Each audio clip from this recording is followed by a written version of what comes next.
Today we're focusing on your neck, especially if it's stiff and tense. We're focusing on neck pain that can lead to persistent headaches. It's about the anxiety you might experience worrying about possibly suffering a herniated disc in this particular area. It's about the great misconception of text neck, which will truly turn out to be a misunderstanding. You'll see. I'll explain to you in straightforward terms how pain and discomfort can develop in this neck and shoulder area. Unfortunately, these connections are rarely told because the causes are never questioned. When your neck hurts, what can you do now? What must you do? And what possibilities are there? But the question is, why does the neck react like that? Because the answer to this question already holds the solution. But unfortunately, that's done far too rarely. You will likely feel very relieved after this video, because you will have learned what you can do to avoid all this. Let's take a quick look at this area on the skeleton. You have the 7 cervical vertebrae of the cervical spine, and right below that, of course, is the thoracic spine. Of course, these parts are connected. Ligaments run through, fascia stretches across, muscles intertwine. And the muscles around your cervical spine, of course, ensure that you can move your head forward, backward, to the side, and that you can rotate it. All of this is connected to the muscles located around here. And when you move through these various different angles, tilting and rotating your head in different directions, multiple times throughout the day, multiple times a week, then these bands, the muscles and the fascia, are nicely flexible, can go along with all movements and the forces that practically act perpendicularly here. Between the vertebrae on the discs are completely normal, exactly as the body is naturally structured for them. And the moment you use all these angles, the intervertebral discs, which are located between the vertebrae, are compressed and relieved in such a way that they can release waste products when compressed and absorb fresh nutrients when relieved. But now we really need to take a closer look at something that a very great many individuals suffer from, and which in various stages progressively worsen, eventually leading to these very severe neck complaints and spines that are extremely crooked.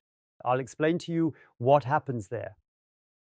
If we look at the human body from the side, there's a slight kyphosis here, meaning a slight curvature in this direction. And up here, it's relatively straight, often with a greater hyperextension, a lordosis, just like down here.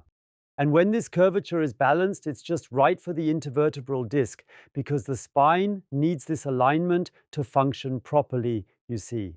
But now the following happens, and it has a lot to do with today's sitting society. People, maybe even you, sit at a desk typing on a keyboard, and perhaps for the first 30 seconds when you start working, you sit up straight, but this doesn't last. What happens eventually? Eventually you fall apart, and we need to look at exactly what's happening there right now. This means that your kyphosis, or the rounding of your back, is gradually getting worse over time, leading you to lean progressively more forward. And the more you tilt forward, the more you will. If the angle between your head and torso remains the same, inevitably end up looking further downwards with each step you take. But you don't want to look down there, you want to keep your eyes on your screen. And voila, we already have what many people struggle with, a pronounced rounded back and then a hyperlordosis in the cervical spine to be able to look straight again. This means from the side view, this curve shifts backward and that one forward, which causes the head to move more and more forward.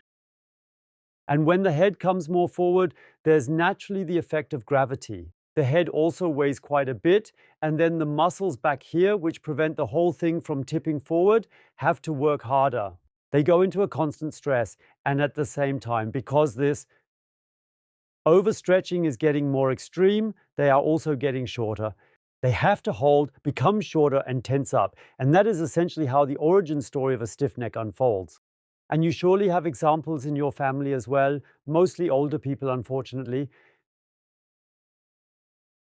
where you can clearly see, if you look from the side, that practically the transition from the T-spine into the cervical spine, from the thoracic spine into the cervical spine, making it almost horizontal here in such a way that it comes forward, then rises up again at the front with the head positioned comfortably there. The posture is completely off, with the head positioned much farther forward than it should be. Ideally, it ought to be much further back for proper alignment. Let's go into the term text neck a bit more. It's become very common nowadays to refer to neck problems as text neck. Text neck has been around even before the era of smartphones. It isn't related to them, and I'm about to give you some truly excellent advice right now, because the term text neck implies that using a smartphone can be harmful for your cervical spine. That may be true, but not always. I'll show you the difference. Looking down at your phone this way is bad for your cervical spine. But who actually looks at their phone like that? When you stand straight and hold your phone here, which is where we usually keep it, not here, and then simply bend your head forward, what happens after that?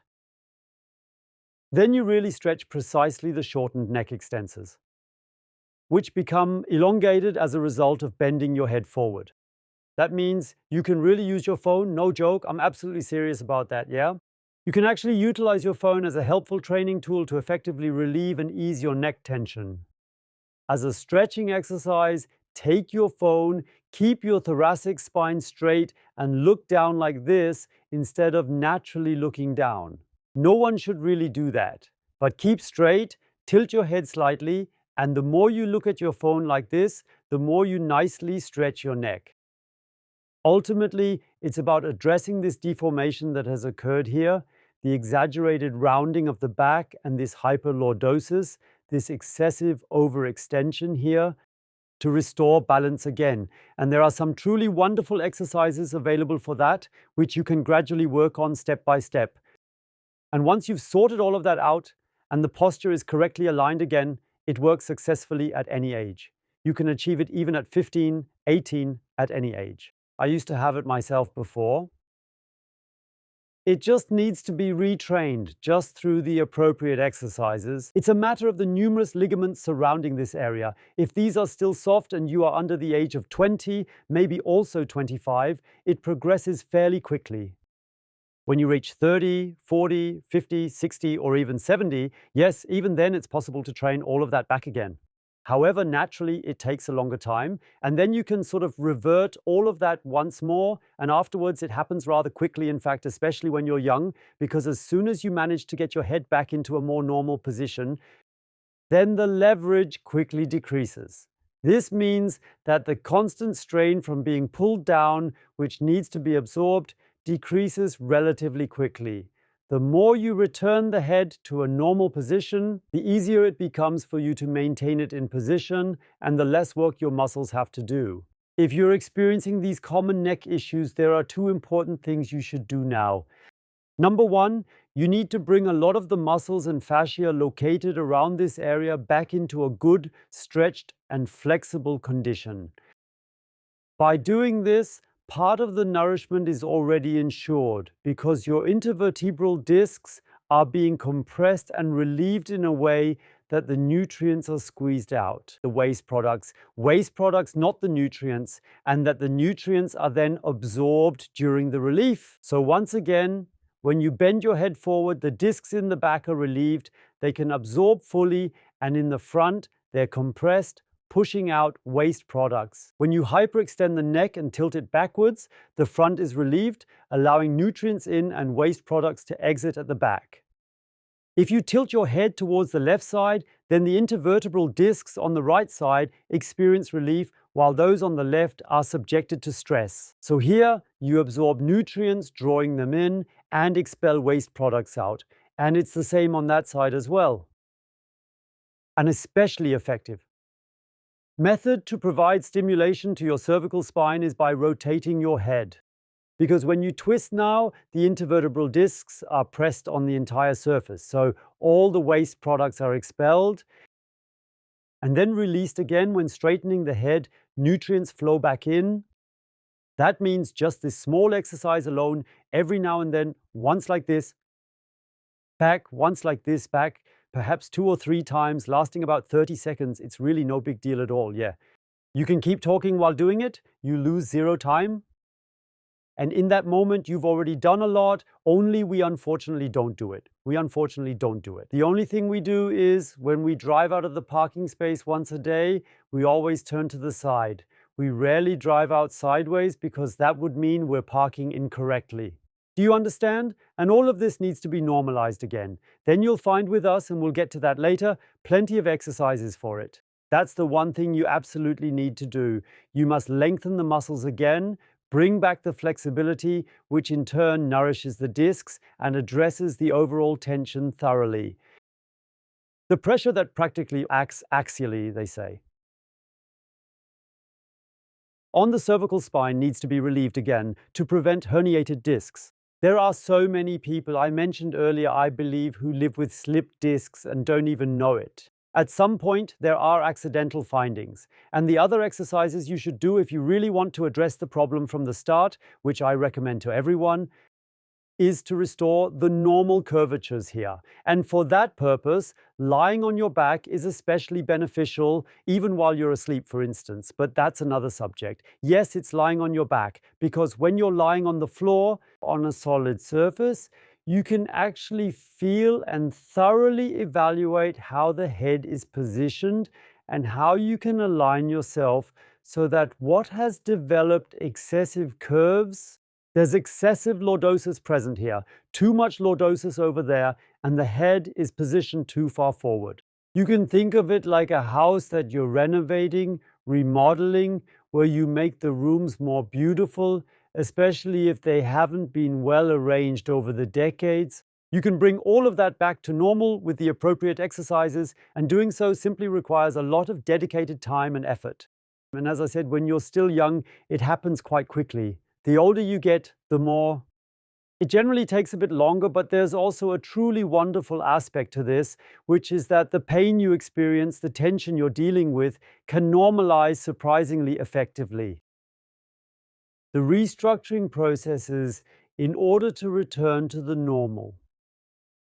Positions of the bones can take months or even years. But that doesn't bother you anymore, that doesn't affect you anymore because the pain is gone.